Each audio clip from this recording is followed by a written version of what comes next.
Labs, for today's video, gusto ko lang i-share sa inyo ang ganap ngayong araw. Aalis na pala kami ni Bonsot dahil ito ang araw kung saan magpapadala kami ng budget para sa pag-aaral ng dalawa kong anak. So, gaya ng pangako ko sa kanila, magpapadala ako bago magpasukan. So, tamang-tama dahil rest day ni Bonsot, kaya meron akong driver. So, sinadya ko talaga para makatipid na naman tayo sa pamasahe. Sobrang mahal na talaga ng mga bilihin mga labs, kaya kailangan din natin maging wise, di ba? Kung saan tayo makatipid, edi doon tayo. Magpapasukan na naman mga labs, kailangan na kasi nating makumpleto lahat ng mga requirements ng mga anak natin. So ako, dahil nasa probinsya sila, pera na lang ang pinadala ko sa kanila.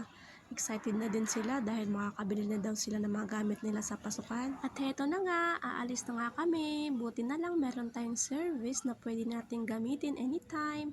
Kaya lang ang problema, hindi ako marunong mag-drive mga loves.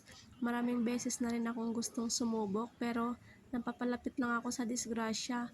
Merong time na muntik na ako matumba at meron ding time na muntik na rin ako mabangga. Kaya mas pinili ko na lang na itigil kaysa naman mapahamak pa ako, di ba? So, habang di pa kami nakarating sa aming papuntahan, kwento ko lang kung paano ako nag-start mag-vlog. Meron kasi akong napanood na vlogger at na-inspired ako sa kanyang mga sinasabi. Kahit walang nanonood daw sa kanya, tuloy-tuloy pa rin daw siya kahit walang sumusuporta, patuloy pa rin siya sa kanyang pangarap.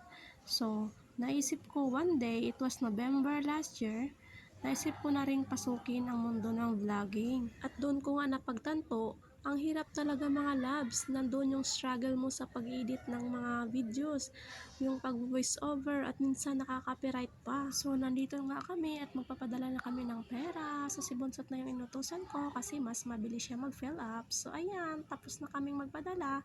Eto at nagutom na nga kami at dumaan muna kami dito sa Mang Inasal. Buti na lang at nag-aya si Bonsot na dito kumain kaya solve na naman ang aming tanghalian. So masaya lang ako mga labs kasi kahit papano, kahit mahirap lang tayo, nakapagpadala pa rin ako sa aking mga anak. Pumunta pala ako ng Jollibee kasi hinahanap ko yung Coke float. Naglilihi kasi ako. Cheers! Joke lang mga labs, pero yung totoo, wala talagang Coke float. So bumalik na lang ako sa kay Bonsot para kakain na kami na tanghalian. So hintayin lamang nating dumating ang ating order. So ayan po, dito po kami nakapwesto. Ayan na po, kainan time na at dumating na rin ang aming order. So bago po tayo kumain, magbibideo-video lang muna tayo at magpapakyut sa camera. So yun nga pala yung lunch namin. Handy rice with chicken inasal. So walang soft drinks kaya water na lamang. So ayan na po tayo, nagpapakyut sa harap ng camera. So maraming thank you po sa lahat ng mga sumusuporta sa amin. Salamat po sa panonood. Thank you. God bless.